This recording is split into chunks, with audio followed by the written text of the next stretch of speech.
Radhe Radhe friends.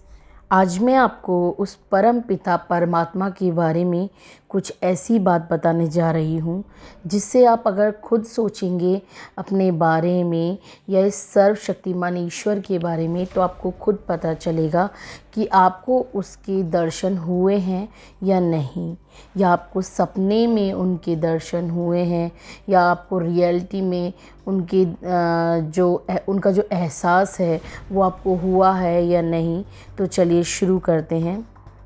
परमात्मा के दुर्लभ दर्शन पाने के लिए व्यक्ति न जाने कितनी ही बार इस धरा पर जन्म लेता है, लेकिन फिर भी ईश्वर के दर्शन कुछ ही भाग्यशाली लोगों को प्राप्त होते हैं। कलयुग में परमात्मा के अनंत प्रकाश को हमारी जो ये तुष्ट दृष्टि है वो देख ही नहीं पाती, किंतु कुछ रेयर लोगों को जो कि परम सौभाग्यशाली होते हैं उन्हें अलग अलग तरह से ईश्वर के दर्शन प्राप्त होते हैं। यदि इस तरह के संकेत आपको भी प्राप्त होते हैं कि आपको ईश्वर के दर्शन प्राप्त हुए हैं तो निश्चित ही आपको ईश्वर के दर्शन हो चुके हैं। तो चलिए शुरू करते हैं कि वो कौन से संकेत हैं। तो पहला संकेत है आपको ईश्वर की ऐसी छवि दिखाई देना जो आज तक आपने कभी नहीं देखी।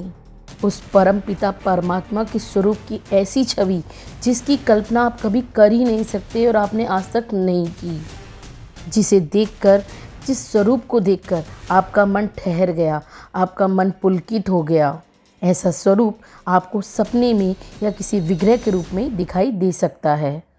दूसरा जो संकेत है वो है ध्यान या ईश्वर का स्मरण करते हुए एक ही क्षण में, यानी कि एक ही पल में आपकी आंखों से आंसू आना, शरीर में कंपन सा महसूस होना और ध्वनि का आपके कंठ में ही रुक जाना। कई बार ऐसा होता है कि ईश्वर का स्मरण करते वक्त आप एक ऐसी पंच आयामी ऊर्जा में प्रवेश कर जाते हैं जहां एक तरफ आपकी आंखों में आंसू बहते हैं और पूरा शरीर आपका सिहर उठता है, यानी कि पूरा शरीर पे रोंगटे खड़े हो जाते हैं। तो दूसरी तरफ आप इतने आनंदित होते हैं मन ही मन कि आपकी आनंद से ध्वनि बाहर ही नहीं आती और व्यक्ति उस विरह में इस तरीके से तड़पता है जैसे कि बिन पानी के मछली। देखा जाए तो वास्तव में उस क्षण दिव्य प्रकाश के रूप में आपको परमात्मा के दर्शन होते हैं। तीसरा जो संकेत है वो है अग्नि में से, बादल में से या चट्टानों में या बहते हुए पानी पर एक दिव्य छवि का प्रकाशित होना। चूँकि हमारी भौतिक जो दृष्टि है उस अनंत प्रकाश को देख नहीं सकती, इसलिए इस प्रकार से हमें ईश्वर के दर्शन कराए जाते हैं ईश्वर के स्वयं के द्वारा।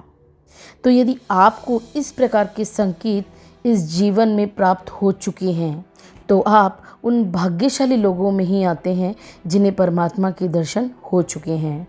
लेकिन आप माने या ना माने, लेकिन आप अब जबकि आपको ये संकेत मिल चुके हैं तो आप कोई साधारण व्यक्ति नहीं हैं और इस चीज़ का एहसास, इस चीज़ का भान आपको निर्धारित समय आने पर अवश्य होगा। अंत में मैं यही कहना चाहूँगी कि ऐसी महान आत्माओं को मेरा कोटि कोटि प्रणाम है और मुझे आप कमेंट बॉक्स में लिख के बता भी सकते हैं कि क्या आपको ये संकेत मिले हैं। यदि हाँ तो आपको इसका एहसास कैसा रहा और आप उन्हीं भाग्यशाली लोगों में से होंगे। तो मिलते हैं अगले वीडियोज़ में। जय श्री कृष्णा।